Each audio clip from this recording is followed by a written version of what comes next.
Okay तो chapter चल रहा था फंड्स फ्लो स्टेटमेंट और हमने लास्ट में क्वेश्चन भी करा था, क्वेश्चन नंबर 4, और उसमें हमने पूरी फंड्स फ्लो स्टेटमेंट बनाई थी। चलिए बात को आगे बढ़ाते हैं। पेज नंबर 276,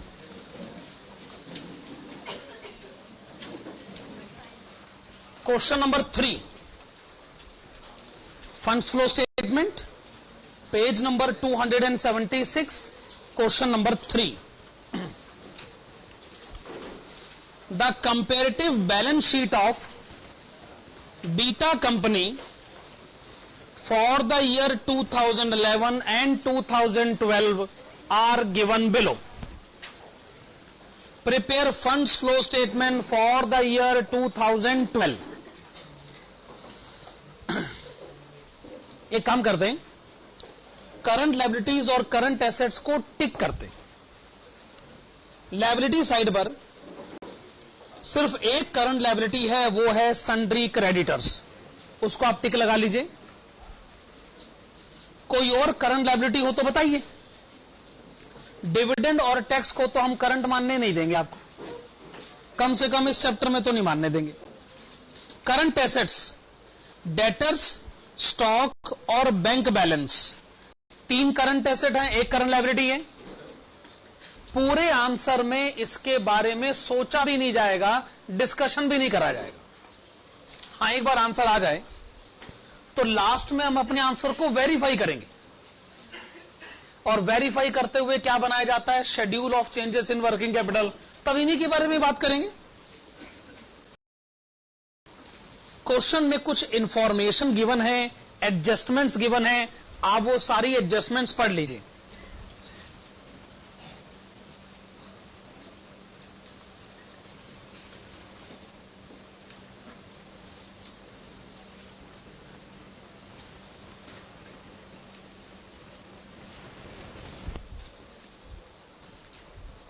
क्वेश्चन की सारी डिटेल्स पढ़ लीजिए।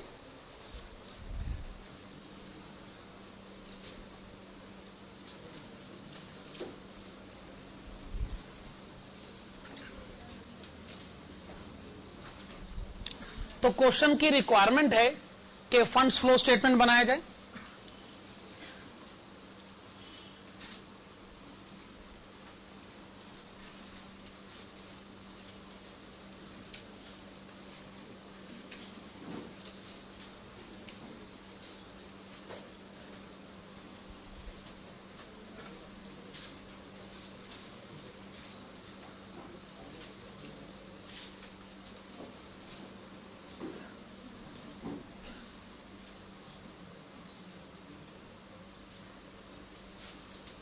हाँ जी, सोर्सेस एंड एप्लीकेशंस। दूसरा काम आपको क्या करना चाहिए, आपको adjusted profit and loss account भी बना लेना चाहिए।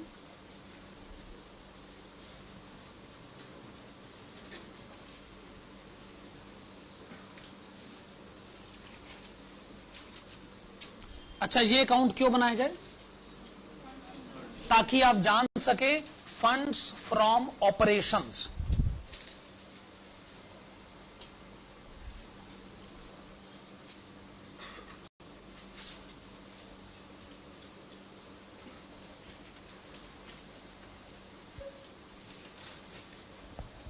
अच्छा, ये दो तो नेसेसरी है, funds flow statement and adjusted profit and loss account.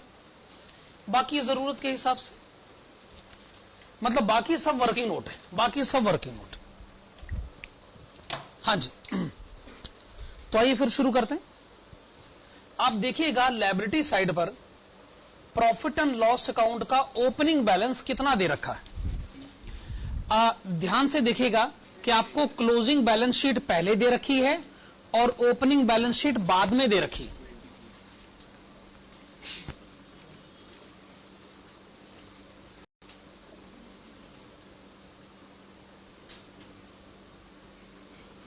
$20,450, क्या ये प्रॉफिट एंड लॉस अकाउंट का ओपनिंग बैलेंस है? फिर आप बताएं प्रॉफिट एंड लॉस अकाउंट का क्लोजिंग बैलेंस 33,000 450।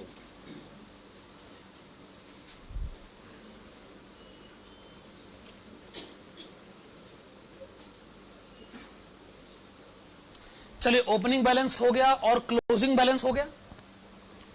क्या मुझे बता सकते हैं इन दोनों का डिफरेंस कितना है? दोबारा से बोलिए। 13,000 13,000 रुपए, और वो 13,000 क्या है? Net profit of the year, इस साल का नेट प्रॉफिट। जरूर जब आप प्रॉफिट एंड लॉस अकाउंट बना रहे होंगे तो आपने क्रेडिट साइड पर XYZ और डेबिट साइड पर ABC और D लिखा होगा, और जरूर इस साल का नेट प्रॉफिट रहा होगा 13,000 रुपए, जो कि इन दोनों का डिफरेंस है।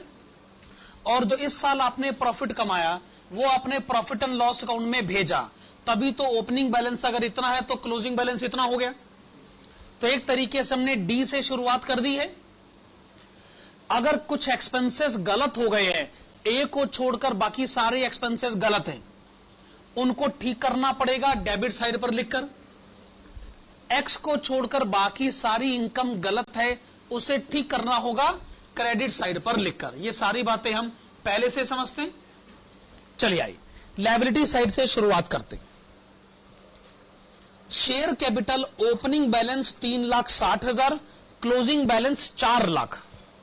Opening 3,60,000, closing balance 4 lakh. इसका मतलब आपने शेयर इश्यू करें। शेयर क्यों इश्यू करें, या तो क्वेश्चन उसका रीजन बताए, नहीं तो हम मानेंगे कि शेयर आपने नॉर्मली जैसे इश्यू करे जाते हैं वैसे इश्यू करें हैं। एंट्री रही होगी bank account debit to share capital, जरूर इससे आपका वर्किंग कैपिटल बढ़ गया होगा।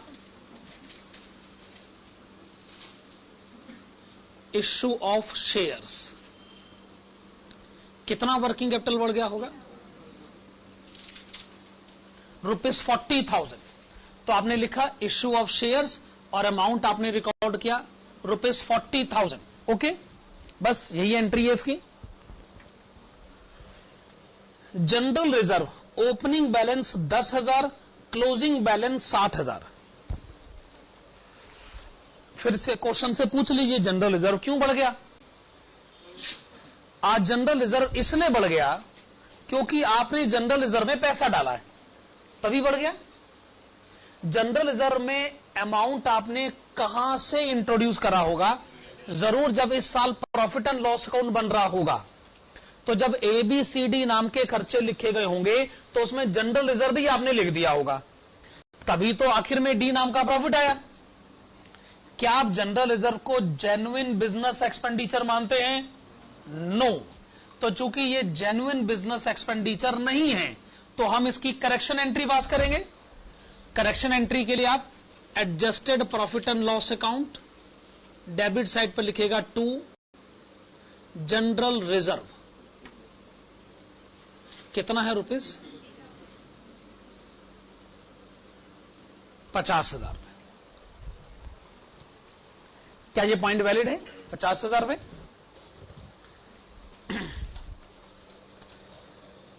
उसके बाद लिखा है प्रॉफिट एंड लॉस अकाउंट, वो तो ओपनिंग क्लोजिंग बैलेंसेस हो गए। सन्ड्री क्रेडिटर से हमें कुछ लेना देना नहीं। नेक्स्ट है डिविडेंड और टैक्स। आइए पहले टैक्स के मैटर को डिस्कस कर लेते हैं, और टैक्स के मैटर को डिस्कस करने के लिए काम करते हैं, प्रोविजन फॉर टैक्स अकाउंट बना लेते हैं। यह जरूरी नहीं कि आप हर छोटी बात के लिए अकाउंट बनाएं। अगर आप अकाउंट के बगैर भी सिचुएशन डील कर सकते हैं तो उसमें अपने को कोई दिक्कत नहीं।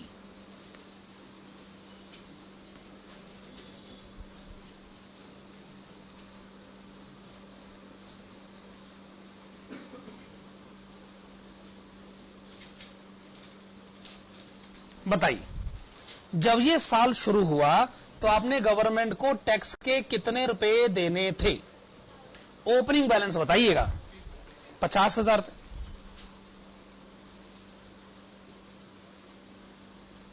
फिर आप इसका क्लोजिंग बैलेंस भी बताइए।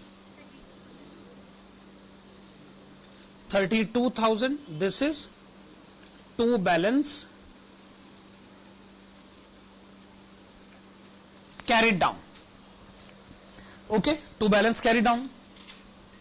जो टैक्स आप इस साल पे करोगे उसके लिए आप लिखोगे टू बैंक अकाउंट, और जो आप इस साल प्रॉफिट एंड लॉस अकाउंट से चार्ज करोगे उसके लिए आप क्या लिखोगे, by profit and loss account. अब क्वेश्चन इन दोनों में से कोई एक बता दे, दूसरा हम बता देंगे। क्वेश्चन कोई एक बता दे। नीचे एक जगह लिखा है income tax paid during the year 48,000।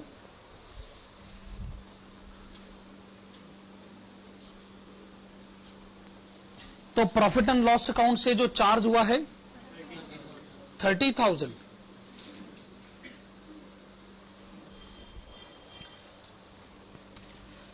पिछले साल का टैक्स बनता तो 50,000 था, पर पता नहीं क्यों आपने पूरे 50,000 नहीं दिए। हमें क्या पता, नहीं दिए तो नहीं दिए। इस साल का खुद का टैक्स कितना बनता है, 30,000। अब आपने टैक्स कितना देना है, 32,000।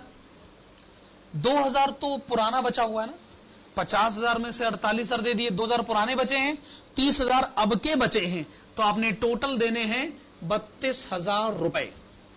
खैर, आप बताएं वर्किंग कैपिटल पर क्या असर पड़ रहा है। ये जो टैक्स आपने पे करा है इससे आपका वर्किंग कैपिटल कम हो जाना चाहिए।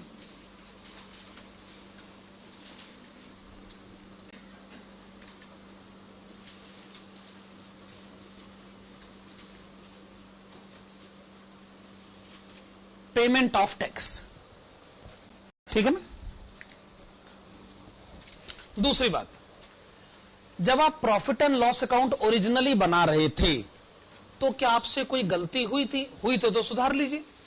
गलती हुई थी, हमने जब ये लिखा by profit and loss account, इसका मतलब प्रॉफिट एंड लॉस अकाउंट की डेबिट साइड पे कहीं लिखा है टू प्रोविजन फॉर टैक्स।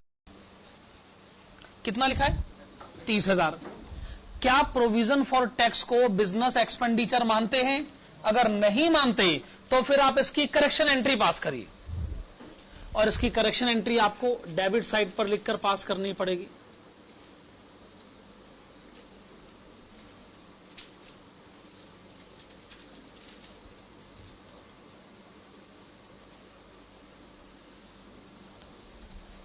अब तक आपने दो गलत एक्सपेंडिचर को रेक्टिफाई कर लिया है, एक जनरल रिजर्व, दूसरा प्रोविजन फॉर टैक्स। दोनों में गलती क्या है कि ये बिजनेस रिलेटेड एक्सपेंडिचर नहीं है। हमें जो प्रॉफिट बताया गया वो ऐसे किसी भी एक्सपेंस को माइनस करने के बाद बताओगे तो हम बुरा मानेंगे, फिर हम इसकी रेक्टिफिकेशन एंट्री जरूर पास करेंगे। प्रोविजन फॉर टैक्स का मैटर डील हो चुका है। नेक्स्ट एंट्री कौन सी है, एक एंट्री बच गई ना लायबिलिटी साइड पर, कौन सी है, प्रोपोज्ड डिविडेंड।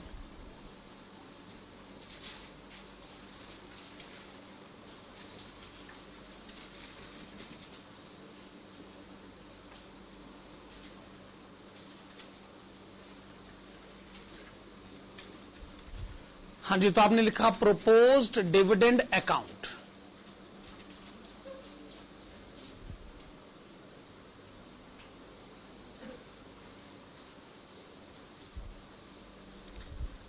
तो आप मुझे proposed dividend account opening balance बताइएगा। प्रोपोज्ड डिविडेंड ओपनिंग बैलेंस है 28,800। प्रोपोज्ड डिविडेंड क्लोजिंग बैलेंस है 15,000।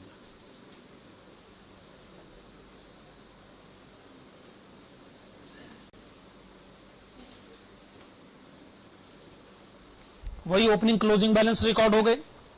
जो आप इस साल पे करोगे वो आप लिखोगे टू बैंक अकाउंट, और जो आपने इस साल प्रॉफिट एंड लॉस अकाउंट से चार्ज करना है वो by profit and loss account. कोई एक अमाउंट क्वेश्चन बता दे। हमें बताया गया propose dividend declared during the year, declared during the year 12,000।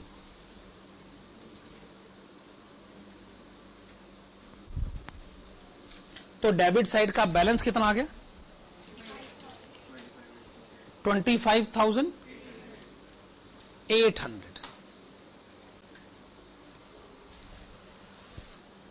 पुराना डिविडेंड आपने पे नहीं करा, 28,800 का आपने प्रॉमिस कर रखा था, आपने सिर्फ 25,800 पे करा है। आपने पूरा डिविडेंड क्यों नहीं पे करा? इस पर हमारा जवाब है, देखो जी ऐसा है, पहले भी आप बड़े बेकार के सवाल पूछते रहे हैं। भाई साहब हमें नहीं पता हमने क्यों नहीं पे करा, हम जानते हैं हमने कोई डिविडेंड का रजिस्टर बना के रखा हुआ है। अब कोई शेयर होल्डर मिला होगा, कोई नहीं मिला होगा, किसी कोई अपने घर के पते पर नहीं मिला होगा, कोई प्रॉब्लम हो गई होगी, किसी के शेयर होल्डर के साथ प्रॉब्लम चल सकती है, किसी की ओनरशिप का लीगल केस हो सकता है, कोई कोर्ट का स्टे ऑर्डर हो सकता है, जान भर की समस्या हो सकती है, और आप फालतू के सवाल मुझसे पूछ रहे हैं। भाई हमें क्या पता पैसा क्यों नहीं दिया, नहीं दिया तो नहीं दिया, ठीक है ना। हां तो जितना भी पैसा दिया उससे हमारा वर्किंग कैपिटल कम होना चाहिए, 25,800।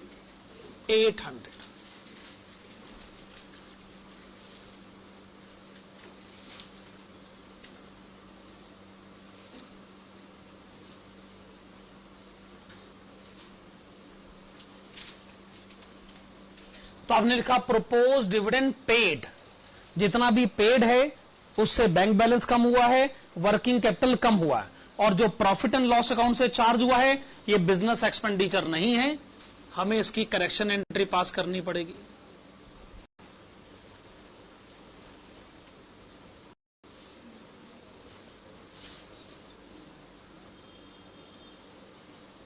To proposed dividend. अच्छा, अगर प्रोपोज डिविडेंड का ट्रीटमेंट हो गया है तो क्या लगे हाथ इंटरिम डिविडेंड का ट्रीटमेंट भी कर लें? क्वेश्चन में कहीं कुछ लिखा है इंटरिम डिविडेंड के बारे में? इंटरिम डिविडेंड किसे कहते हैं? जो लगे हाथ ही पे हो जाता है, मतलब उसी अकाउंटिंग ईयर में ये डिक्लेयर भी होता है और पे भी हो जाता है। कभी बैलेंस शीट में इसका बैलेंस आता ही नहीं। अगर पे हो जाए तो बैलेंस शीट में बैलेंस क्यों आएगा भला? अगर पे हो जाए तो बैलेंस क्यों आएगा भला?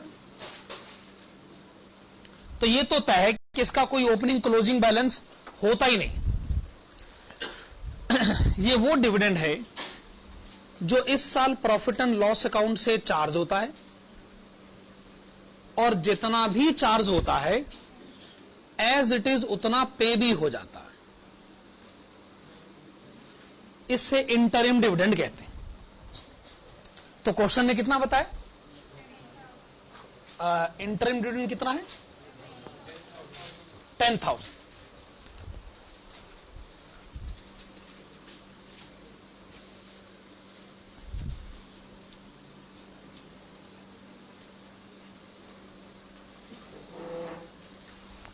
तो आपने 10,000 की पेमेंट करी है,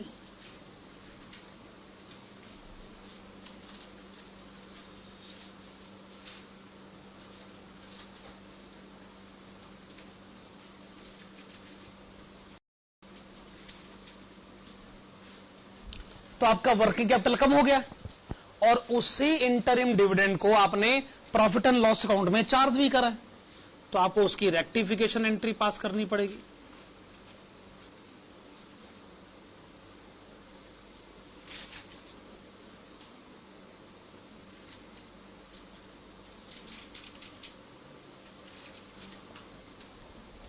हां, तो ऐसा लगता है लायबिलिटी साइड को पूरी तरह डील किया जा चुका, लायबिलिटी साइड को पूरी तरह डील किया जा चुका ना।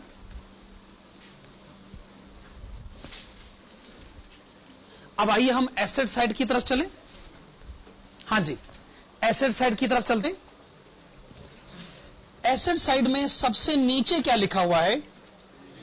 प्रिलिमिनरी एक्सपेंसेस, जिसका ओपनिंग बैलेंस 7,200 रुपए, क्लोजिंग बैलेंस 0। बताइए इसका क्या मतलब है? कि प्रिलिमिनरी एक्सपेंसेस को राइट ऑफ किया गया। कितना राइट ऑफ किया गया है? सारा का सारा। जरूर वो रिटर्न ऑफ की एंट्री जो है प्रॉफिट एंड लॉस अकाउंट की डेबिट साइड पर है, और वो एंट्री गलत है, वो एंट्री गलत है, तो इसका मतलब हमें करेक्शन एंट्री पास करनी पड़ेगी। तो लिखेगा to preliminary expenses written off amount है 7,200, 7,200 रुपए। फिर आप देखेंगे कि 3 करंट एसेट्स हैं, उनको तो भाई हम डील करते नहीं, फिर है इन्वेस्टमेंट, ओपनिंग बैलेंस 1 लाख रुपए, क्लोजिंग बैलेंस 50,000 रुपए। क्वेश्चन में कहीं कोई बात है इन्वेस्टमेंट के लिए? नहीं। इसका मतलब आपने इन्वेस्टमेंट बेची है, एंट्री है bank account debit to investment, इससे आपका बैंक बैलेंस बढ़ा है, यानी आपका वर्किंग कैपिटल बढ़ा है।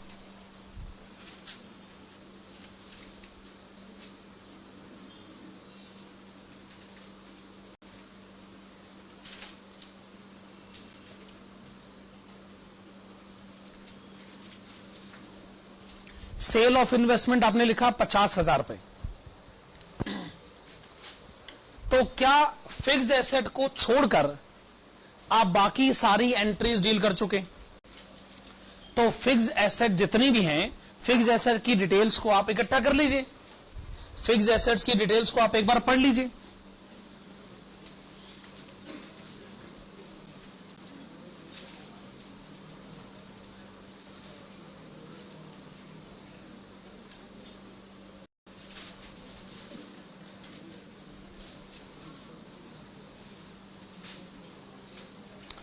हाँ, तो पहला अकाउंट फिक्स्ड एसेट्स अकाउंट, दूसरा अकाउंट कौन सा होना चाहिए?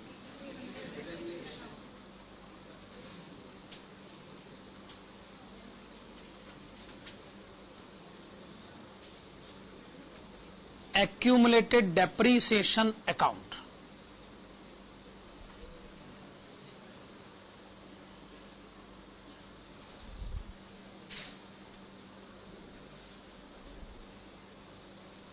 तीसरा अकाउंट कौन सा होना चाहिए?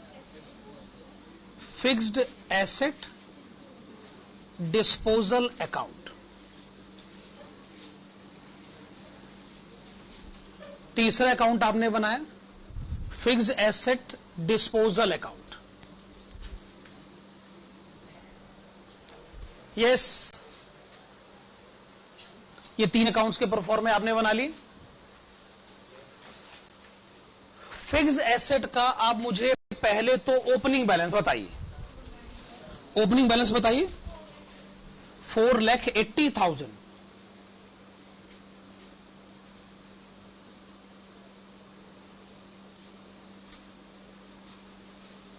आपने लिखा 4,80,000। फिर आप मुझे क्लोजिंग बैलेंस बताइए। 5,20,000। ओके, ओपनिंग बैलेंस हो गया, क्लोजिंग बैलेंस हो गया। एक्यूमुलेटेड डेप्रीसिएशन का ओपनिंग बैलेंस बताइए। 1,08,000।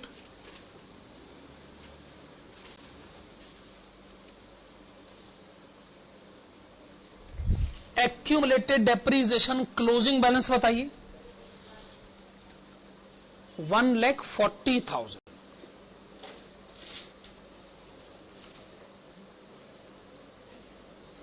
₹1,40,000।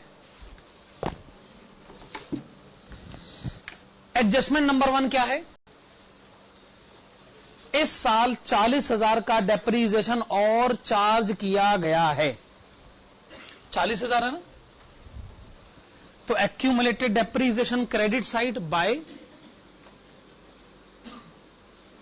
Profit and loss account.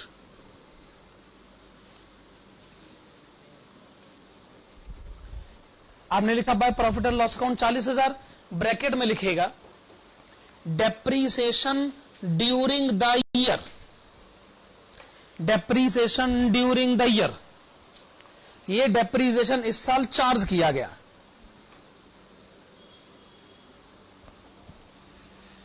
अगर साल के शुरू में 1,08,000 था, 40,000 का डेप्रीसिएशन और चार्ज किया गया, तो क्लोजिंग बैलेंस 1,40,000 कैसे हो सकता? इसका मतलब आपने 8,000 के डेप्रीसिएशन को बाहर निकाला है ना? 8,000 का डेप्रीसिएशन इस अकाउंट से बाहर निकला है, जरूर जो एसेट आपने बेची है उस पर आज तक का डेप्रीसिएशन 8,000 रहा होगा, और एक्यूमुलेटेड डेप्रीसिएशन ने कहा कि मैं इस एसेट का डेप्रीसिएशन नहीं संभालना चाहता, जो एसेट ही बेच दी गई, इसके डेप्रीसिएशन को यहां से बाहर निकाल के ले जाइए। To fixed asset disposal account,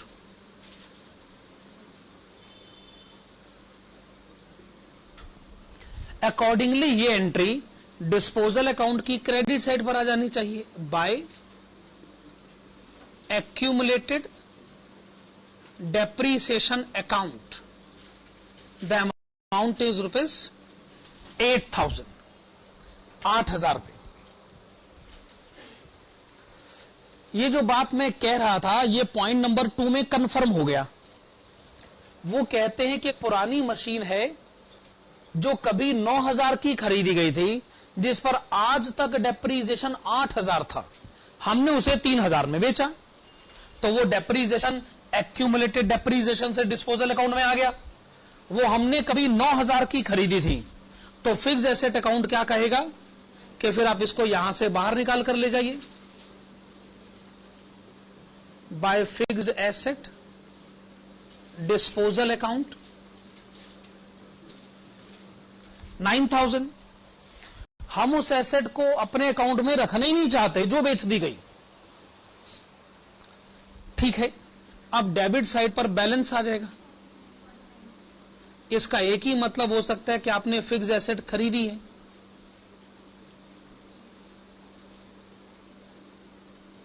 और ये कितना आ रहा है 49,000, और ये एंट्री डिस्पोजल अकाउंट की डेबिट साइड पर आएगी।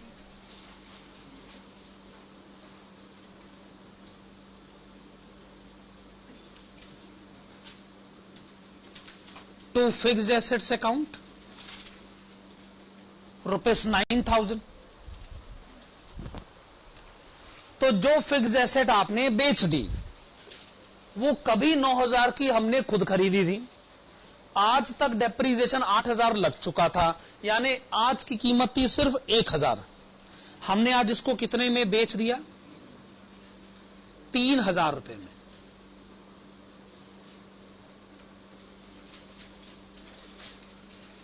तो बेचकर हमें प्रॉफिट कितना हो गया 2,000। To profit and loss account, bracket में प्रॉफिट ऑन सेल,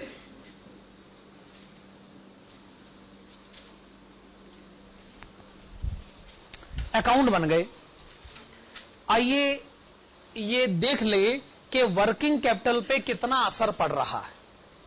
जब आप कहते हैं कि आपने फिक्स एसेट बेच दी, पैसे आ गए, तो वर्किंग कैपिटल बढ़ गया, तो वर्किंग कैपिटल को बढ़ा लीजिए।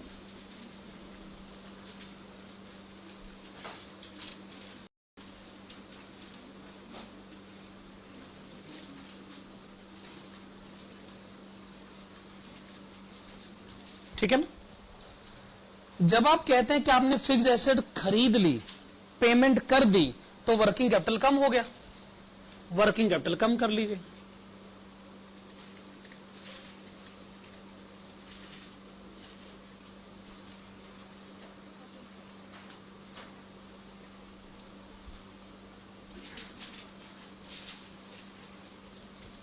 वर्किंग कैपिटल के मैटर्स डिस्कस हो गए। जब इस साल का प्रॉफिट एंड लॉस अकाउंट बन रहा था, तो जो आपने डेप्रीसिएशन चार्ज किया, ये आपने गलत काम किया, आपको इसकी करेक्शन एंट्री पास करनी पड़ेगी।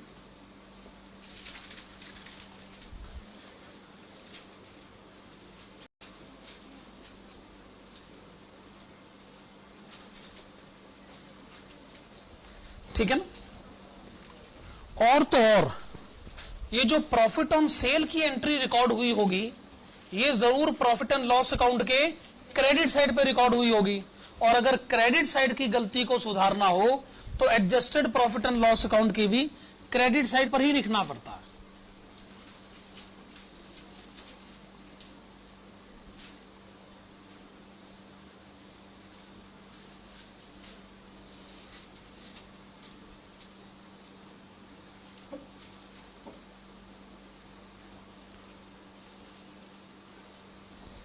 क्या कहते हैं?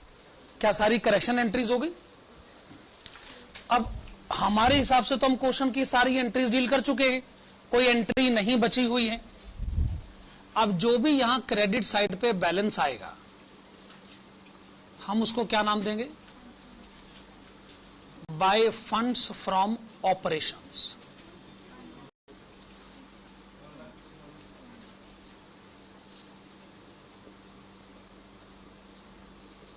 फिर से बताइए। ओके, 160,200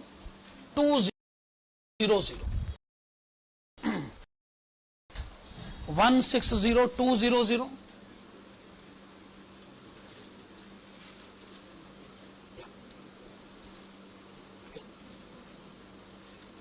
60,200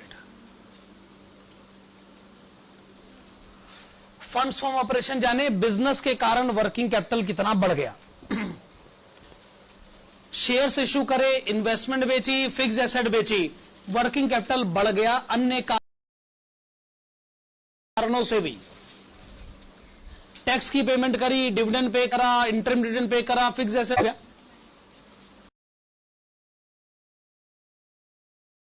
ऐसा लगता है वर्किंग कैपिटल बड़ा ज्यादा है और घटा कम है। क्या इस तरफ बैलेंस आ रहा है? कितना बैलेंस आ रहा है? 120,400 बैलेंस आया इस तरफ, 120,400 इस तरफ बैलेंस आए तो उसे हम क्या कहते हैं? Net increase in working capital.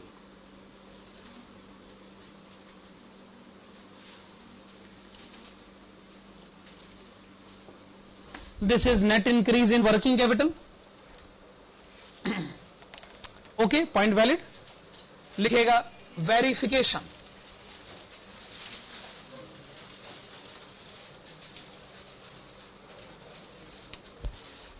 ये जो आपने आंसर कैलकुलेट करा है, इतनी मेहनत से कैलकुलेट करा है, इसको एक बड़े आसान से तरीके से कैलकुलेट करके बताएं। वेरिफिकेशन का मतलब यही है। वेरिफिकेशन के लिए आपको क्या बनाना होगा? Schedule of changes in working capital. आप बनाएंगे schedule of changes in working capital.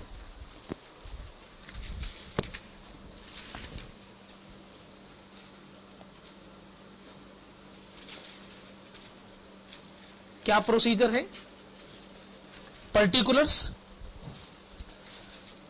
Opening balance यानी 31 दिसंबर 2011, क्लोजिंग बैलेंस 31 दिसंबर 2012।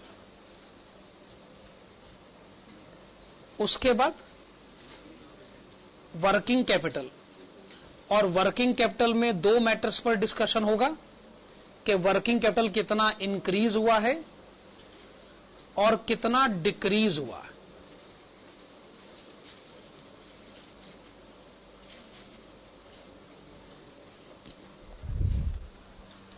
चलिए, पहली करंट एसेट कौन सी है?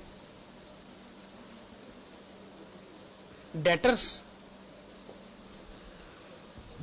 डेटर्स का ओपनिंग बैलेंस 1,18,300 रुपए, क्लोजिंग बैलेंस 1,67,800 रुपए। डेटर्स बैलेंस बढ़ गया, करंट एसेट बढ़ गई। कितनी बढ़ गई? 49,500।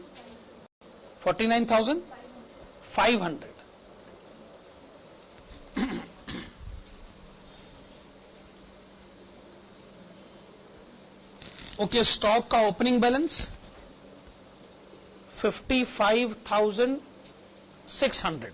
स्टॉक का क्लोजिंग बैलेंस 90,500। स्टॉक बैलेंस कितना बढ़ गया? 34,900। 34,900।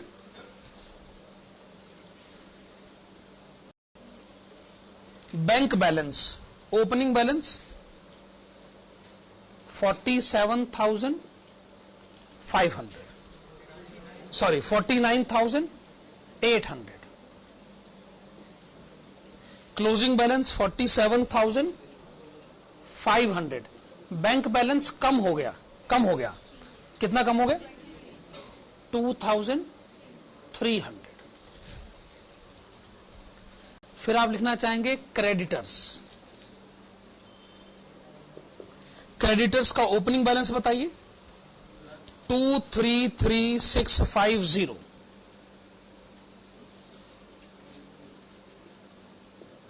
क्रेडिटर्स का ओपनिंग बैलेंस बताइए, 195,350।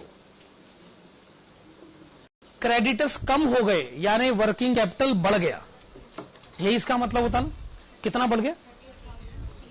38,300।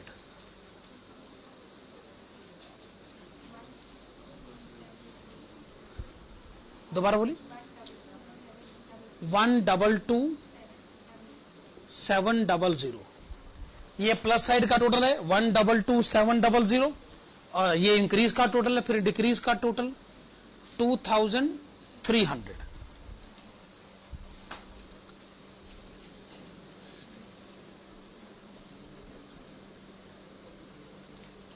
Okay, net increase in working capital.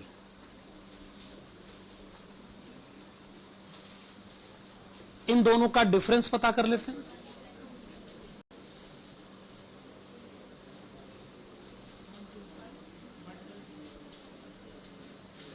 और ये आंसर वही आना चाहिए, ये रहा 120,400।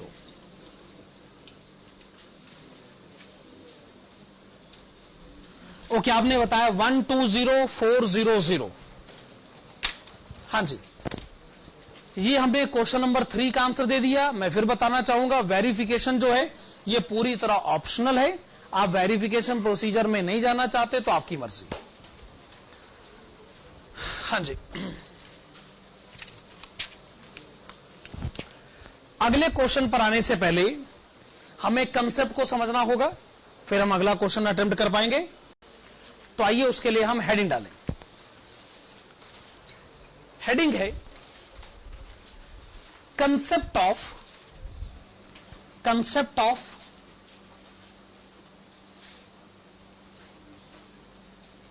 Pre acquisition. Concept of pre acquisition dividend.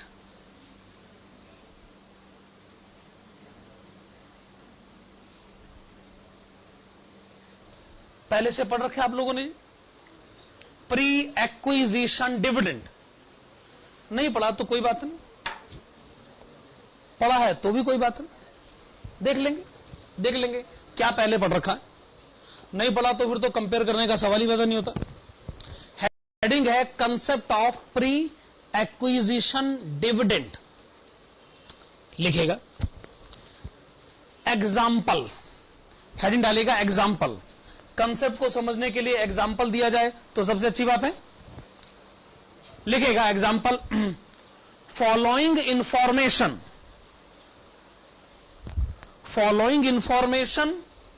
Is provided to you. Following information is provided to you. Number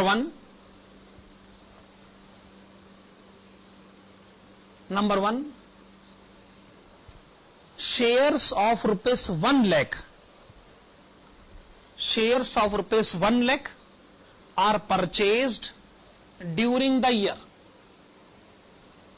Shares of rupees 1 lakh are purchased during the year. Okay, number 1, shares of rupees 1 lakh are purchased during the year. Number 2, dividend of rupees 15,000. Dividend of rupees 15,000 is received during the year. Dividend of rupees 15,000 is received during the year. Lakh रुपए के share खरीदे, 15,000 का dividend मिला। And number 3, dividend of rupees 15,000 includes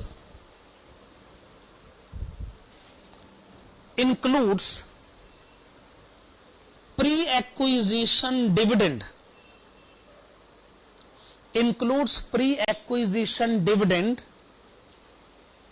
of rupees 4,000, 4,000 रुपए। जो 15,000 का dividend मिला उसमें 4,000 का प्री एक्विजिशन डिविडेंड है।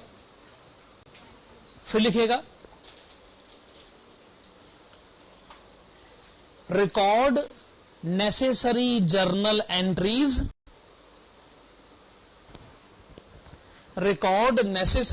Entries, and give the proper explanation.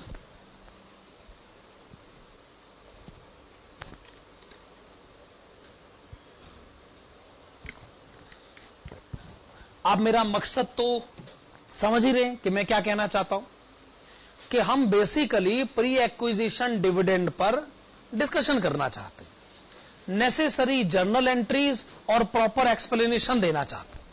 चलिए ठीक है, फिर इसको क्वेश्चन समझते हैं, आंसर देते हैं और कंसेप्ट को क्लियर करते हैं। आइए इसका आंसर शुरू करते हैं। लिखेगा नंबर 1। तो आप कहते हैं हमने ₹1,00,000 के शेयर खरीदे, तो शेयर्स खरीदने के केस में जर्नल एंट्री क्या रिकॉर्ड होनी चाहिए? खरीदा भाई, खरीदा, पैसे दिए हैं, तो या तो कह लो investment account debit,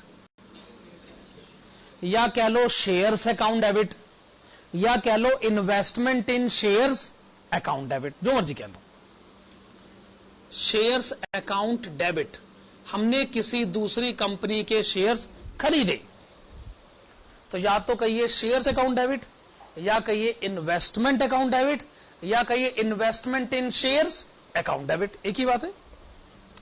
2 bank account,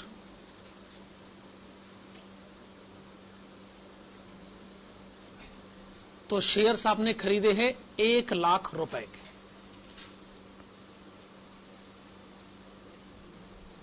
okay, shares आपने खरीदे ₹1,00,000 के। नंबर 2,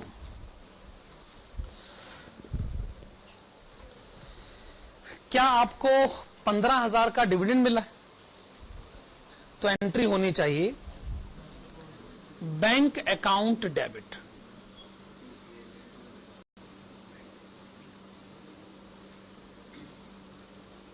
$15,000। 2 क्या लिखे? ओके, आप लोगों ने ठीक कहा। 2 dividend received account,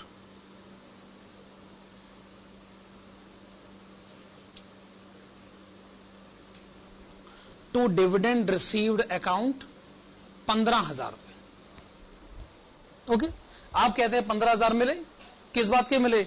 dividend receive करा जी, इसी बात के मिले, तो एंट्री हो गई bank account debit to dividend received account. तीसरी entry, dividend received account debit,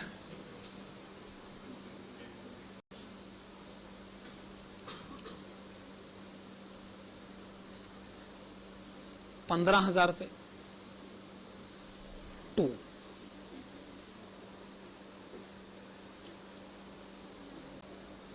profit and loss account, आप लिखोगे 2 प्रॉफिट एंड लॉस अकाउंट, तभी तो प्रॉफिट एंड लॉस अकाउंट की क्रेडिट साइड पर एंट्री आएगी। अब इनकम है तो प्रॉफिट एंड लॉस अकाउंट की डेबिट साइड पर एंट्री आनी भी चाहिए। क्या ये बात सही है? तो इसलिए 2 प्रॉफिट एंड लॉस अकाउंट हमें लिखना ही था। कितना लिखना? 11,000 रुपए। एंड 2 शेयर्स अकाउंट, कितना लिखना है? 4,000 रुपए। 2 प्रॉफिट एंड लॉस अकाउंट 11,000 रुपए टू शेयर्स अकाउंट 4000 रुपए। बस जी यही समझना, जो भी इसके पीछे की कहानी को समझना। देखो जी ऐसा है, अब ना आपको कमाई और इनाम में फर्क करना सीखना होगा। कमाई और इनाम दो अलग अलग बातें होती, हम इसको कैसे फर्क करेंगे, कैसे डिफरेंशिएशन होगा, इसके लॉजिक को जरा समझते हैं। मान लीजिए आज हमने शेयर खरीदा इस पर्टिकुलर डेट को, कंपनी ने कुछ ही दिन के बाद डिविडेंड डिक्लेयर कर दिया। मैंने तो शेयर बस अभी खरीदा था, कुछ ही दिन पहले, यूं समझ लीजिए 1 महीना पहले। उससे पीछे के जो 11 महीने थे, तब वो शेयर किसी और ने होल्ड करके रखा हुआ था, मैंने नहीं होल्ड करा था, मैंने तो बस अभी 1 महीने पहले खरीदा। तो जब कंपनी डिविडेंड देगी तो क्या वो सारा डिविडेंड मुझे मिल जाएगा, या मुझे डिविडेंड सिर्फ 1 महीने का मिलेगा? सारा डिविडेंड मुझे मिल जाएगा, पक्का? पर जब आप सारे साल में ओनर थे ही नहीं, तो आप पूरे साल के डिविडेंड के मतलब आपको कैसे मिल सकता? क्यों मिले आपको? लेकिन आपने पूरे साल के लिए शेयर तो होल्ड करे ही नहीं ना। सवाल तो मैं ये कह रहा हूं, जब पूरे साल के लिए शेयर आपके पास था ही नहीं, तो डिविडेंड आपको पूरे साल का कैसे दिया जा सकता है?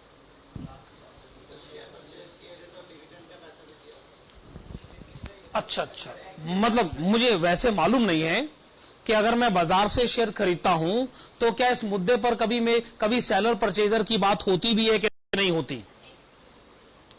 क्या ये इंप्लाइड मान लिया जाता है? देखिए ऐसा है, मान लीजिए मेरी इस बात में दम है, फिर तो कंपनी कहेगी जी आप हमारे लिए क्या परेशानी क्रिएट कर रहे हैं।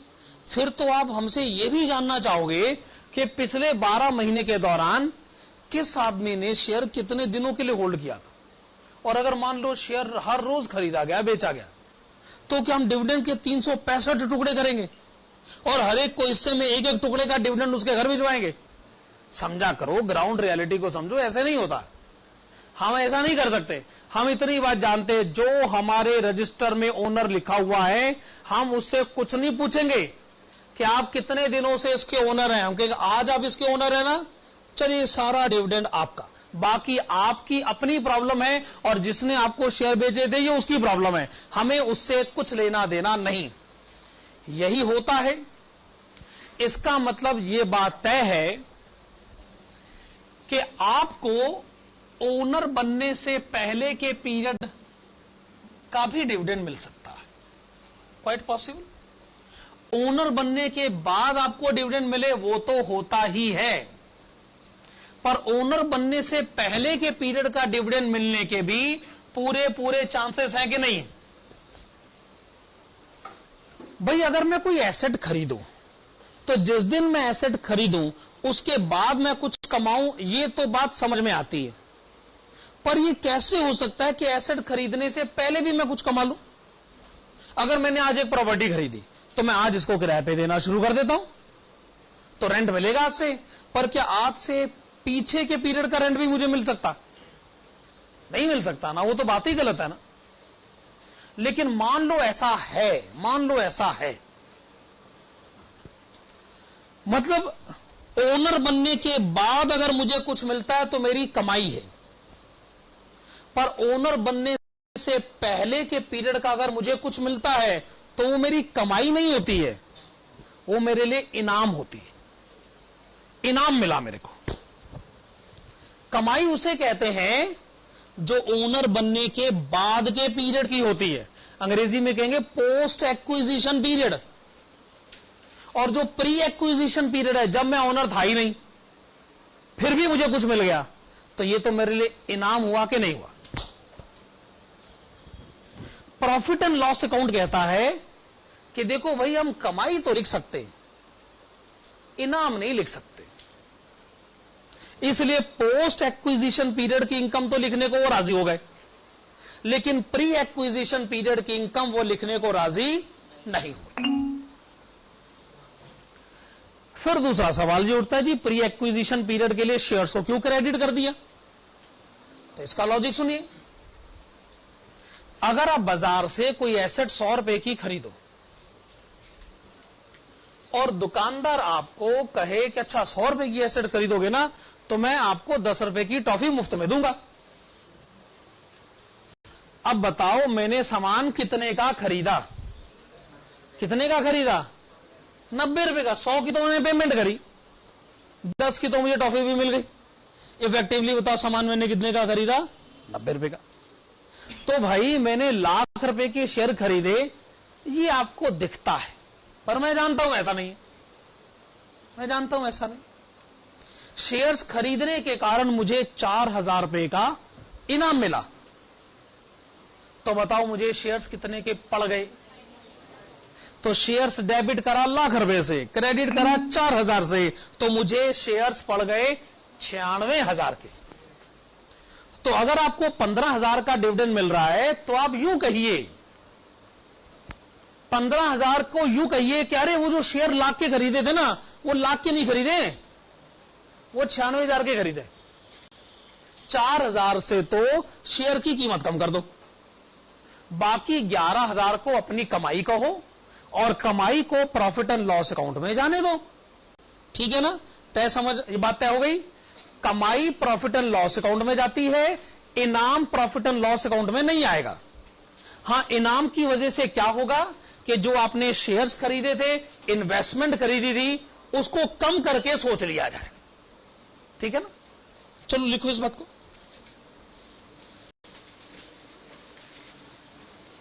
टोटल नीचे लिखेगा एक्सप्लेनेशन, एक्सप्लेनेशन लिखेगा। Total dividend of ₹15,000, total dividend of ₹15,000 can be divided into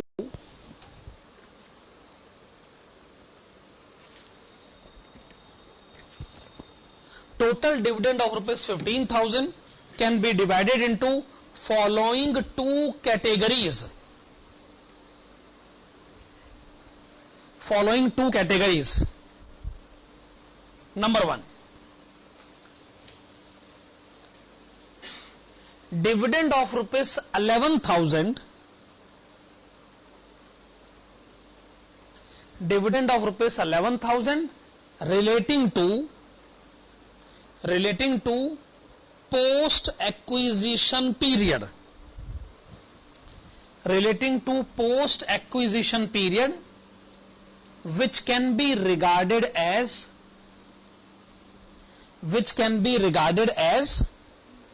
income, income inverted commas में लिखेगा, which can be regarded as income. Okay, post acquisition period का डिविडेंड जिसे हम इनकम कह सकते हैं। आगे लिखेगा it is to be transferred to profit and loss account, यानी income profit and loss account में ट्रांसफर होनी चाहिए। And number 2, dividend of ₹4,000, dividend of ₹4,000 relating to pre-acquisition period,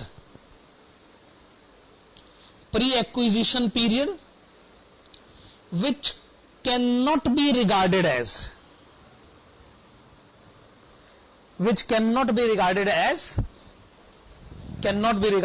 income, income inverted commas में,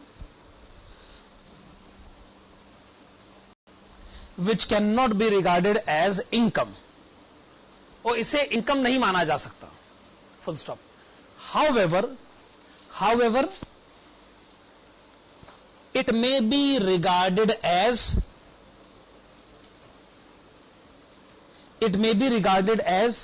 a benefit. It may be regarded as a benefit which will have the impact of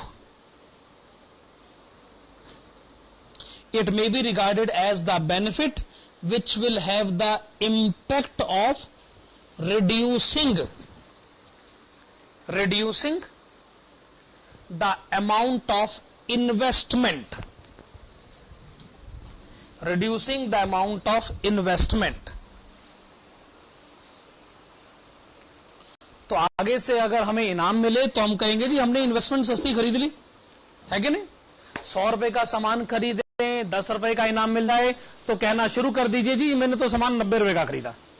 यही ही कहिए, आप 10 रुपए को अपनी इनकम कहोगे तो अकाउंट्स वाले मानने वाले नहीं है जी, ये इनकम कैसे हो सकती है? सामान सस्ता खरीदा ये कहिए, इनकम मत कहिए। चलो ठीक है जी, कंसेप्ट समझ में आ गया। Question number 6, page number 277, question number 6। आप देखिएगा इस क्वेश्चन में आपको पहले लायबिलिटीज और बाद में एसेट्स की डिटेल्स गिवन है। 2010 और 2011 की डिटेल्स गिवन है, बड़ी सारी डिटेल्स गिवन है। फिर नेक्स्ट पेज पे जो एडिशनल इंफॉर्मेशन है उसमें number 1, in 2011 rupees 18,000 depreciation has been written off from plant account and no depreciation has been charged on land and building. Number 2, a piece of land has been sold out and profit on sale being transferred to capital reserve. There is no other entry in the capital reserve account. Number 3, plant was sold for rupees 12,000, WDV rupees 15,000. Rupees 2,100 dividend has been received, but it includes rupees 600 as pre-acquisition dividend और interim dividend भी है 10,000 रुपए। ठीक है, तो सबसे पहले funds flow statement बनाया जाए।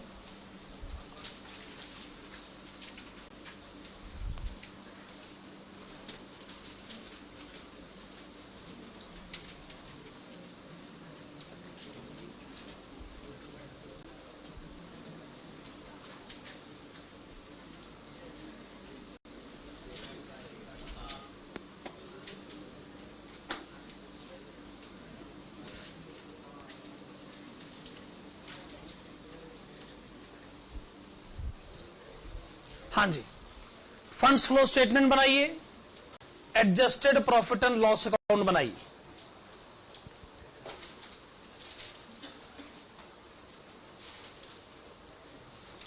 बाकी वर्किंग नोट्स जरूरत के हिसाब से बना लिए जाएंगे।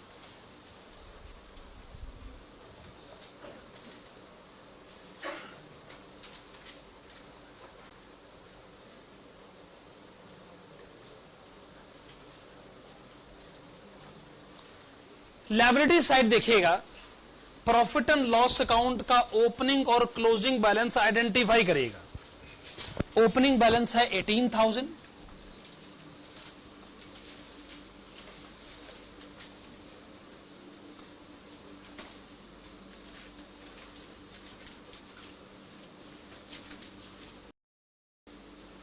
अच्छा क्लोजिंग बैलेंस है 27,000।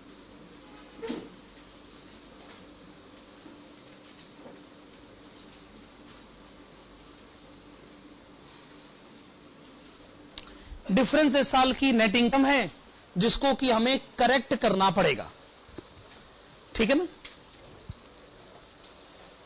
तो आइए फिर शुरू करते हैं, लायबिलिटी साइड से ही शुरू करें। Equity share capital opening balance 2 lakh रुपए, क्लोजिंग बैलेंस 3 लाख रुपए। या तो क्वेश्चन बताए कि शेयर कैपिटल क्यों बढ़ गया, और अगर क्वेश्चन साइलेंट है तो फिर हमें मालूम है कि हमने इसको कैसे बढ़ाना है। जरूर एंट्री रही होगी bank account debit to equity share capital, इसका मतलब आपका बैंक बैलेंस बढ़ा है, आपका वर्किंग कैपिटल बढ़ा है।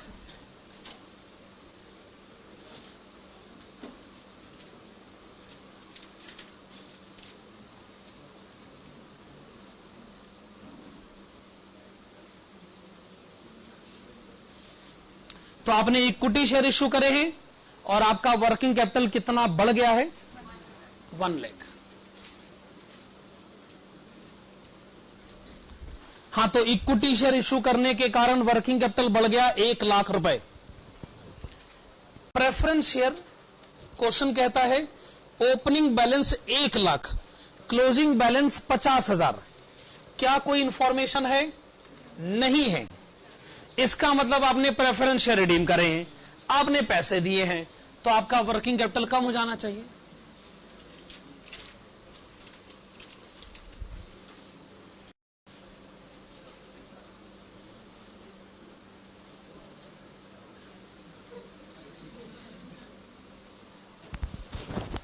Redemption of preference shares.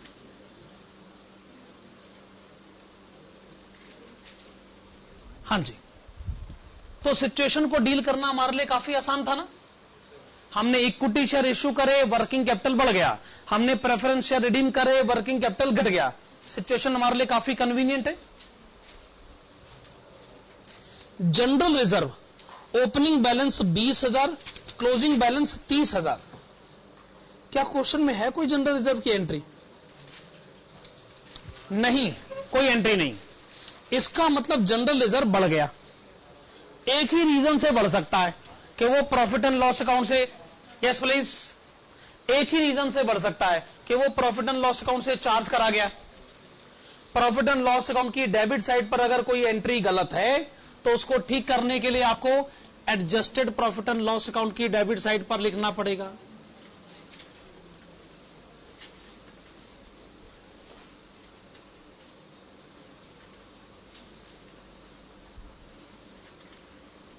To general reserve 10,000 रुपए। क्या ये बात सही? नेक्स्ट एंट्री कौन सी है? Capital reserve. ढूंढिए कोई एडजस्टमेंट होगी कैपिटल रिजर्व के कंटेक्स्ट में, और जो एडजस्टमेंट है वो खाली कैपिटल रिजर्व की नहीं है, वो लैंड के कंटेक्स्ट में भी है, लैंड एंड बिल्डिंग के कंटेक्स्ट में भी है। एडजस्टमेंट नंबर 2 पढ़िए, कैपिटल रिजर्व के लिए भी पढ़िए और लैंड एंड बिल्डिंग के लिए भी पढ़िए।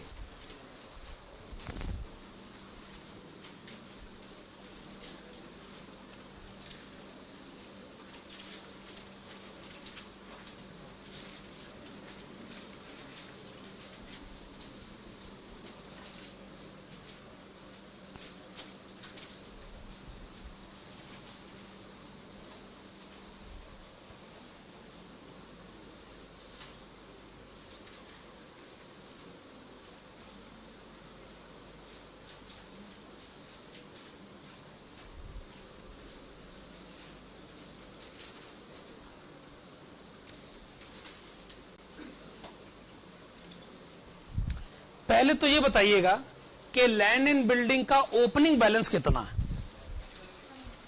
1 लाख रुपए।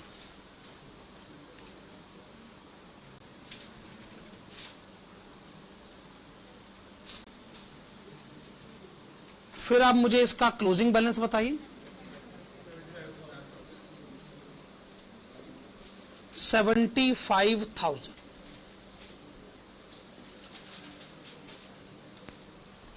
आपने ओपनिंग बैलेंस लिखा, आपने क्लोजिंग बैलेंस लिखा। ओपनिंग और क्लोजिंग बैलेंस में डिफरेंस कितना है? 25,000। यानी जो जमीन आपने बेची है वो 25,000 की है। मैं ये नहीं कह रहा कि आपने 25,000 में उसे बेचा है, मैं कह रहा हूं वो 25,000 की है जो जमीन आपने बेची। हमें जो जानकारी दी जा रही है वो ये है कि जमीन आपने बेची प्रॉफिट पे, और जितना भी प्रॉफिट कमाया गया उसे कैपिटल रिजर्व में ट्रांसफर किया गया, और कैपिटल रिजर्व अकाउंट में इसके अलावा और कोई एंट्री है ही नहीं। और कैपिटल रिजर्व जो लायबिलिटी साइड पर है उसका बैलेंस मुझे दिख रहा है 25,000 में। इसका मतलब मैंने 25,000 की जमीन 25,000 के प्रॉफिट पर बेची। तो कितने में बेची है? 50,000 में।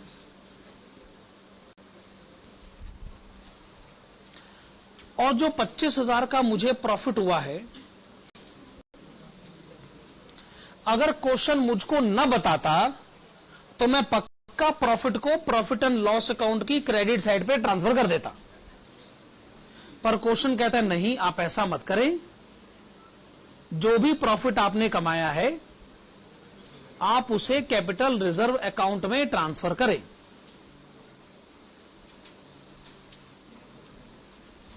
अब ये क्वेश्चन कह रहा है तो हम कुछ कर भी नहीं सकते। तो लैंड एंड बिल्डिंग अकाउंट तो बन गया। अब ये एंट्री कैपिटल रिजर्व की क्रेडिट साइड पर पहुंच गई बाय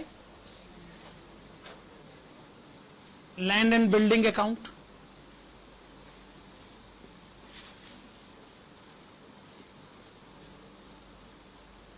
$25,000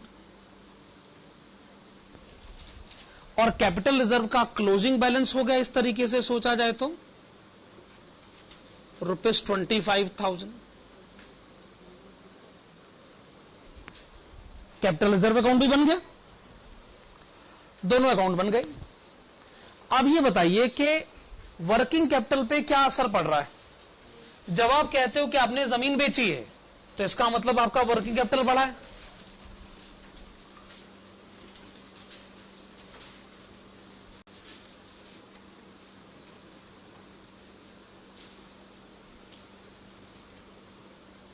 ठीक है ना।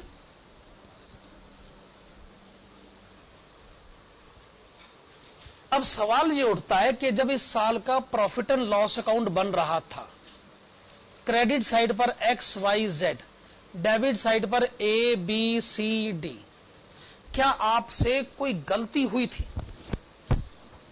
नहीं हुई गलती। गड़बड़ ये हो गई कि प्रॉफिट आप कैपिटल रिजर्व अकाउंट में ले गए। अगर ये प्रॉफिट एंड लॉस अकाउंट की क्रेडिट साइड पे चला जाता तो ये पक्का गलती की डेफिनेशन में मान लिया जाता, फिर मैं इसको सुधार देता। अब क्या करें? जब कुछ मत कर, जरूरी है कुछ ना कुछ करना ही है। अरे जब कोई गलती नहीं, एक आदमी कहता है जी मैं गलती सुधारना चाहता हूं पर मैंने कोई गलती नहीं करी। अच्छा, ये क्या बात हुई भला? मैं कोई गलती नहीं करता हूं जी, लेकिन मैं अपनी गलती सुधारना चाहता हूं। कितनी कॉन्ट्राडिक्टरी बात है। जब कोई गलती हुई नहीं तो सुधारोगे कैसे भाई? प्रॉफिट एंड लॉस अकाउंट में गलतियां होती, जब साबित ही नहीं हो रहा कि वहां कोई एंट्री पहुंची है तो फिर आप उसे सुधार भी कैसे सकते हो? तो इसीलिए आगे बढ़िए, अब इस बात को छोड़िए।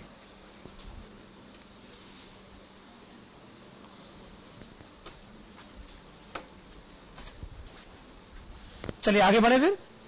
हाँ जी, तो लायबिलिटी साइड पर हम थे, कैपिटल रिजर्व के बाद क्वेश्चन में लिखा है प्रॉफिट एंड लॉस अकाउंट, वो तो डील हो गया जी। फिर क्या लिखा हुआ है? Propose dividend. क्या लिखा हुआ है? Propose dividend. चलिए आइए, प्रोपोज्ड डिविडेंड अकाउंट बना लेते हैं।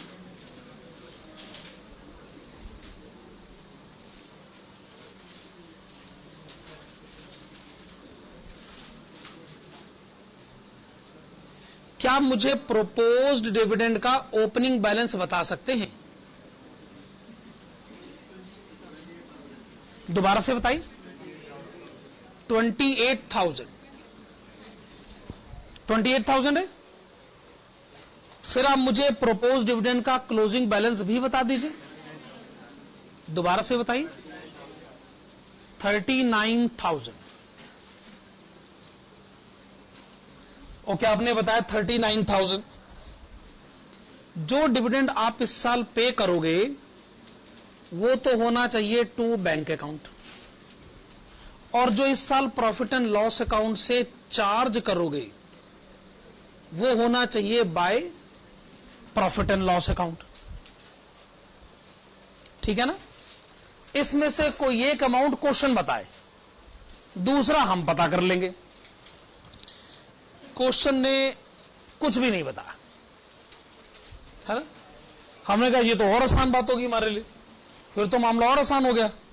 ये जो पिछले साल का डिविडेंड है जो कि प्रपोज्ड था, हम उसे इस साल पे कर देते।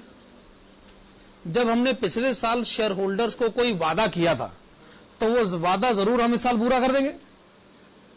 तो पुराना वादा पूरा किया,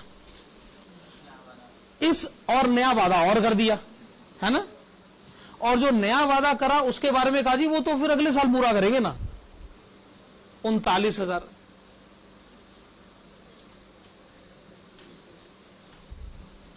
ठीक है ना। चूंकि पिछले साल का वादा इस साल पूरा किया गया, इस साल पैसे दिए गए, तो इस साल वर्किंग कैपिटल हमारा कम हो गया।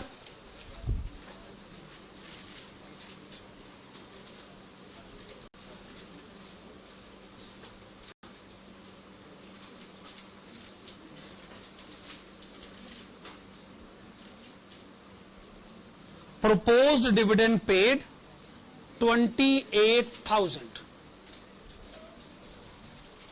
और जो इस साल प्रॉफिट एंड लॉस अकाउंट से चार्ज किया गया उसकी करेक्शन एंट्री पास करनी पड़ेगी।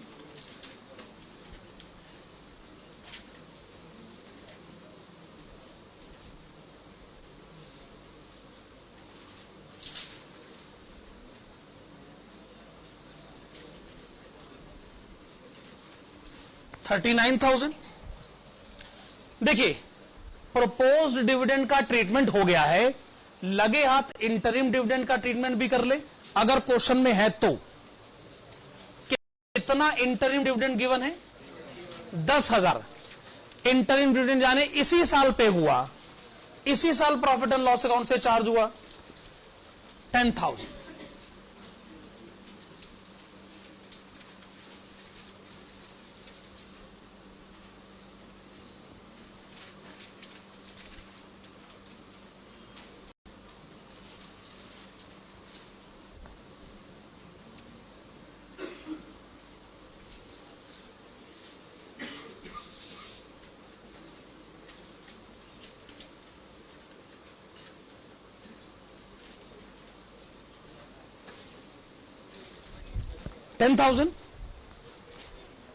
ओके, यहां तक सब ठीक है। आगे बढ़ते हैं, लायबिलिटी साइड पर रहिएगा। सन्ड्री क्रेडिटर्स छोड़ दीजिए इसको, क्योंकि ये करंट लायबिलिटी है। बिल्स पेएबल भी छोड़ दीजिए, लायबिलिटीज फॉर एक्सपेंसेस भी छोड़ दीजिए। फिर है प्रोविजन फॉर टैक्स।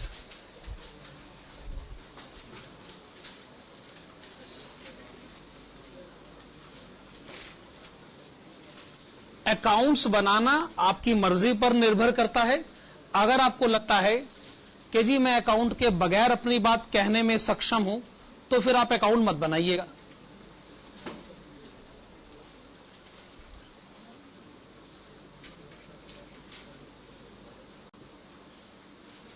तो साल के शुरू में आपने गवर्नमेंट को टैक्स के कितने रुपए देने थे?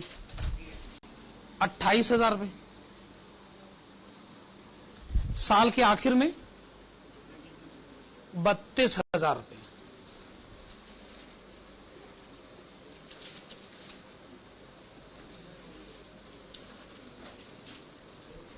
जो टैक्स इस साल देना है टू बैंक अकाउंट, और जो प्रॉफिट एंड लॉस अकाउंट से चार्ज किया गया है by profit and loss account. कोई एक क्वेश्चन बताए, क्वेश्चन कहता हम एक भी नहीं बताते, है कि नहीं? तो ठीक है, फिर तो और आसान काम है हमारे लिए। पिछले साल का टैक्स इस साल पे करते हैं, फिर और क्या। पिछले साल का 28,000 का टैक्स बनता था, पे कर देते, और इस साल का प्रॉफिट एंड लॉस अकाउंट से चार्ज कर लेते हैं।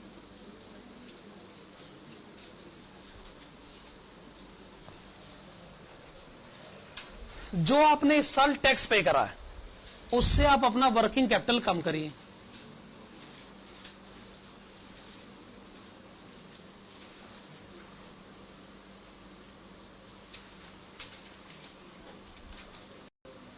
पेमेंट ऑफ टैक्स 28,000, और जो प्रॉफिट एंड लॉस अकाउंट से चार्ज किया गया है उसकी आप करेक्शन एंट्री रिकॉर्ड करिए।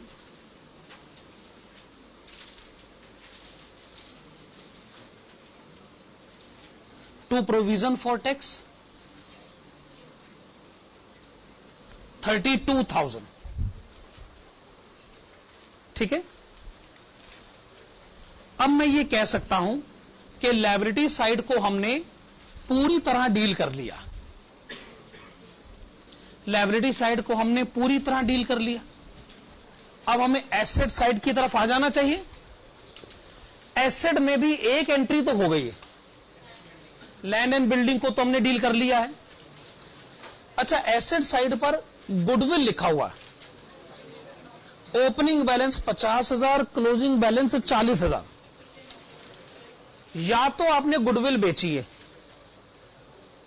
या फिर आपने गुडविल को राइट ऑफ किया, दो ही बातें हो सकती हैं। क्वेश्चन में तो कुछ नहीं लिखा हुआ। मेरे ख्याल से गुडविल को राइट ऑफ किया गया है, यह बात शायद ज्यादा लॉजिकल है। तो अगर गुडविल राइट ऑफ करी गई है तो वो entry profit and loss account में रिकॉर्ड करी गई होगी, वो एंट्री गलत है, तो उसकी करेक्शन एंट्री पास कर देते हैं।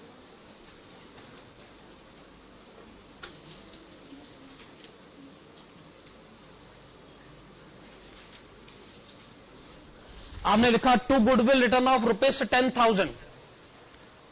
Okay, yes.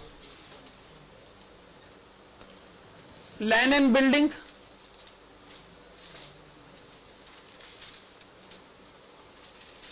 Land and building के बाद क्वेश्चन में प्लांट की कुछ डिटेल्स है, और आप देखिएगा कि वो एडजस्टमेंट नंबर 1 और एडजस्टमेंट नंबर 3 जो है वो प्लांट के कंटेक्स्ट में ही है, और इस क्वेश्चन में कोई एक्यूमुलेटेड एप्रिसिएशन अकाउंट नहीं है, जो कि पहले हमने 2 क्वेश्चन में बनाया जरूर है, पर कम से कम इस क्वेश्चन में नहीं है।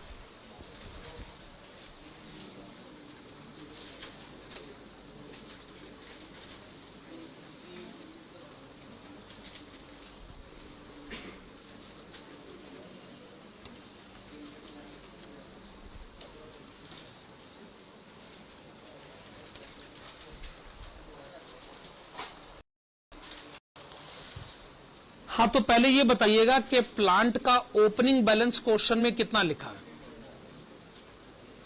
कितना लिखा है?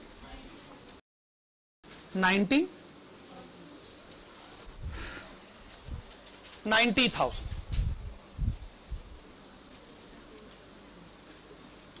अच्छा, क्लोजिंग बैलेंस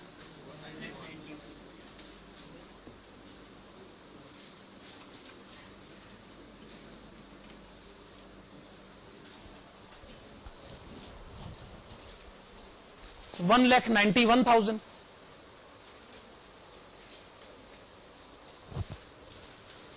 हाँ, तो एडजस्टमेंट नंबर 1 में लिखा है, एडजस्टमेंट नंबर 1 में लिखा है कि इस साल डेप्रीसिएशन चार्ज किया जाए ₹18,000।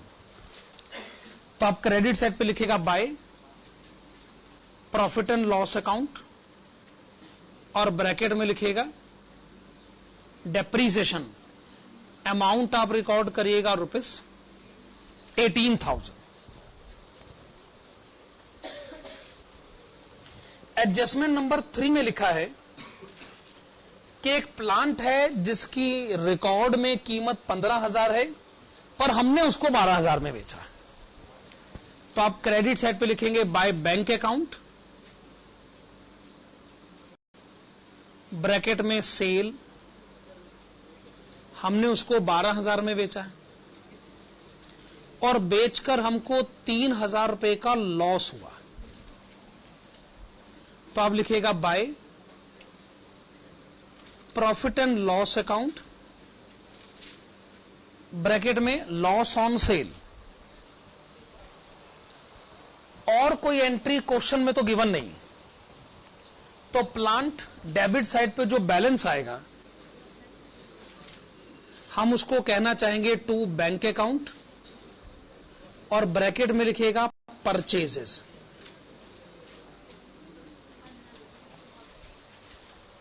कितना अमाउंट लिखा जाए? 1,34,000। 1,34,000 अकाउंट तो बन गया। अब आप ये सोच लीजिए कि वर्किंग कैपिटल रिलेटेड एंट्रीज कौन सी? Purchase and sale obviously,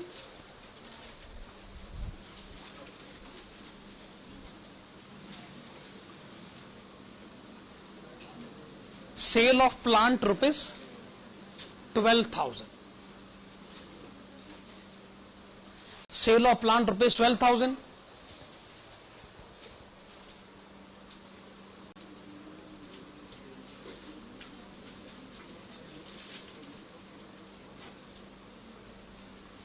purchase of plant 1,34,000। ये दोनों एंट्री वर्किंग कैपिटल से रिलेटेड थी, सो हमने रिकॉर्ड कर ली।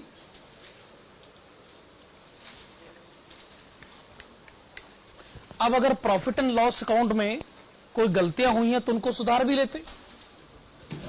एक डेप्रीसिएशन की एंट्री को सुधारना पड़ेगा, दूसरा loss on sale of machine 2,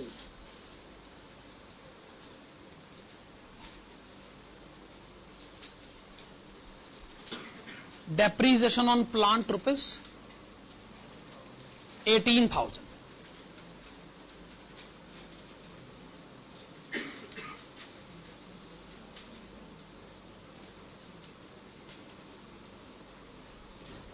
to loss on sale of plant ₹3,000, 3,000 रुपए।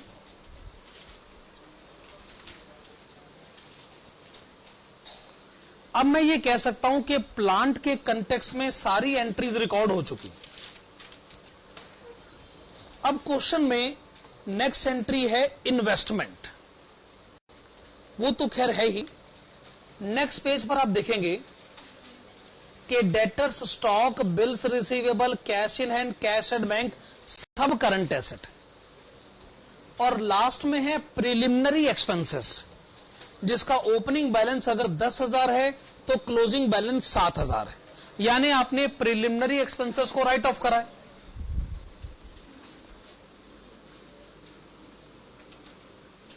तो आपने प्रिलिमिनरी एक्सपेंसेस को कितना राइट ऑफ करा, तो उसकी करेक्शन एंट्री आपको रिकॉर्ड करनी पड़ेगी।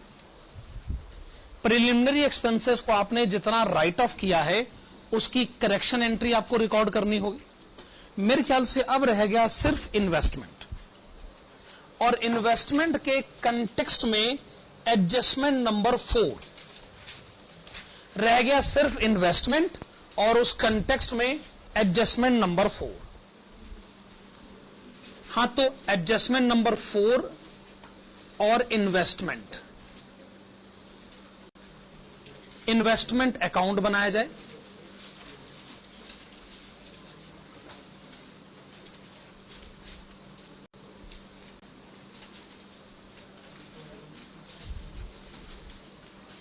इन्वेस्टमेंट का ओपनिंग बैलेंस क्वेश्चन में कितना गिवन है?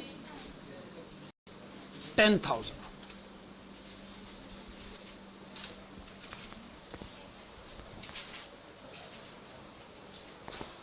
इन्वेस्टमेंट का ओपनिंग बैलेंस कितना गिवन है? ₹10,000। क्लोजिंग बैलेंस कितना गिवन है? 35,000।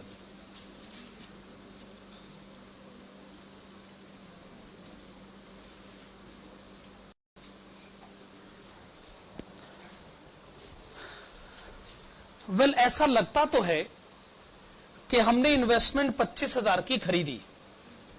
अगर 10,000 का 35,000 हो गया है तो ऐसा लगता तो है कि हमने इन्वेस्टमेंट 25,000 की खरीदी। लेकिन एक बार अगर एडजस्टमेंट नंबर 4 पढ़ ली जाए तो हम कुछ फाइनली अपनी बात कह सकें।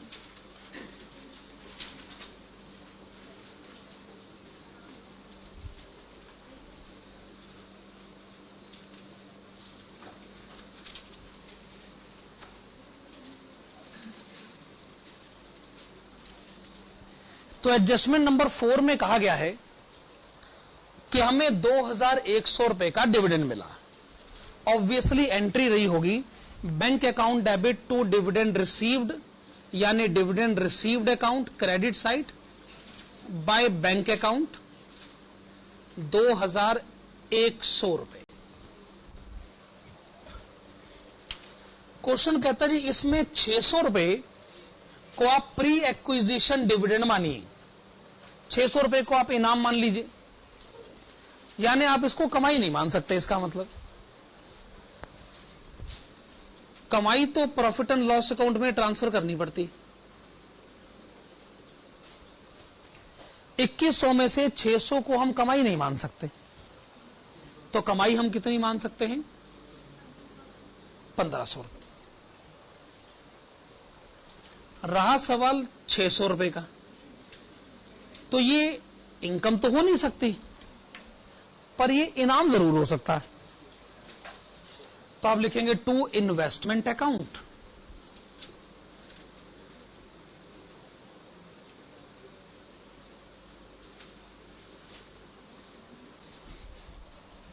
अकॉर्डिंगली इन्वेस्टमेंट अकाउंट की क्रेडिट साइड पर एंट्री आ जाएगी।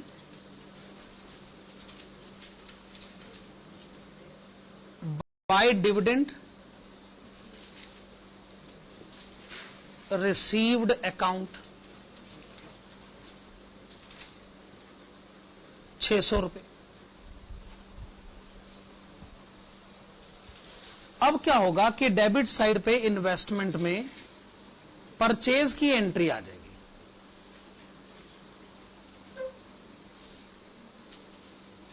आपने इन्वेस्टमेंट कितने की खरीदी? 25,600 रुपए। तो आप सही कह रहे थे, इन्वेस्टमेंट आपने 25,000 की खरीदी, या यूं कहें तो आपको 25,000 की पड़ गई। शुरू में तो आपने 25,600 दिए थे, पर आपको 600 का इनाम मिल गया। मैंने 25,600 की पेमेंट करी, 600 का मुझे इनाम मिल गया, तो मुझे कितने की पड़ गई? 25,000।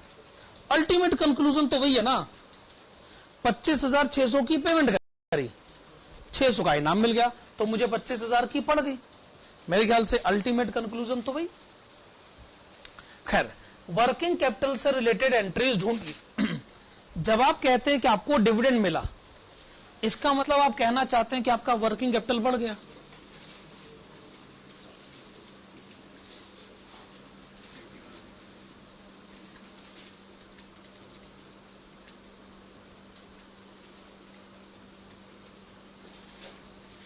ठीक है ना? जब आप कहते हैं इन्वेस्टमेंट आपने खरीदी, तो आपने 25,600 की पेमेंट करी।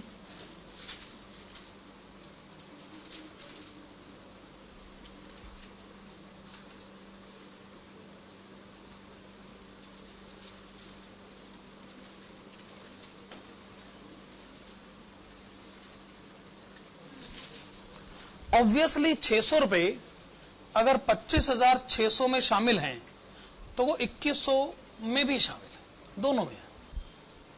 खैर, प्रॉफिट एंड लॉस अकाउंट में क्या आपसे कोई गलती हुई थी? आपने ये entry profit and loss account की क्रेडिट साइड पे ट्रांसफर करी।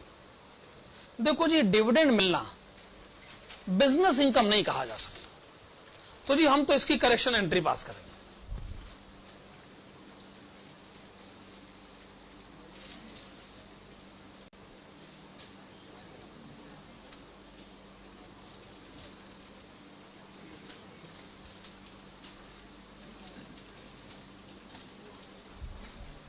ठीक बात है ना? अब ऐसा लग रहा है कि हमने सारी एंट्रीज रिकॉर्ड कर ली।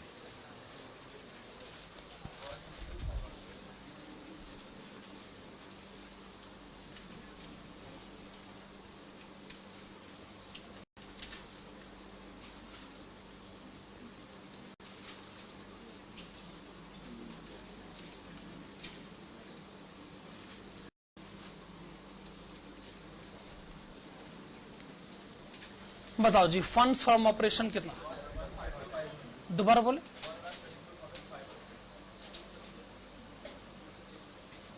ओके, 1,32,500।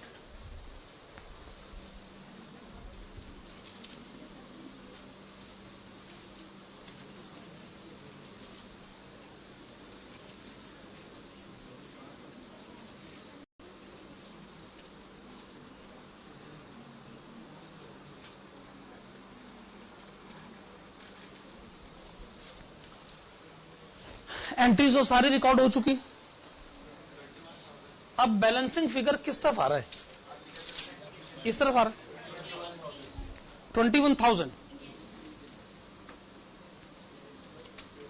इसको आप क्या कहना चाहेंगे?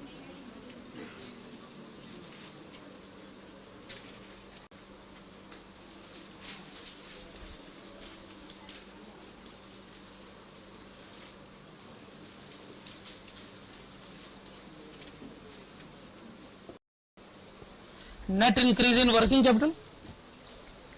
अब इस आंसर को वेरीफाई कैसे करा जाए, कैसे करा जाए, उसके लिए हम बनाएंगे schedule of changes in working capital. आपने बना लिया, मिल गया आपका आंसर।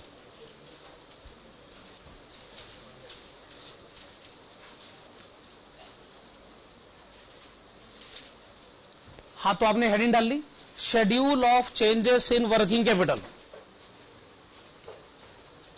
वैसे आप ये खुद भी कर सकते हैं, लेकिन चूंकि घर जाके भी खुद ही करना है, तो क्यों ना अभी भी खुद ही कर लेते।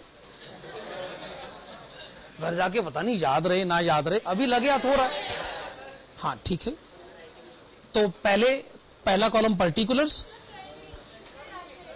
दूसरा है 2010, तीसरा है 2011, फिर वो वर्किंग कैपिटल इंक्रीज डिक्रीज है।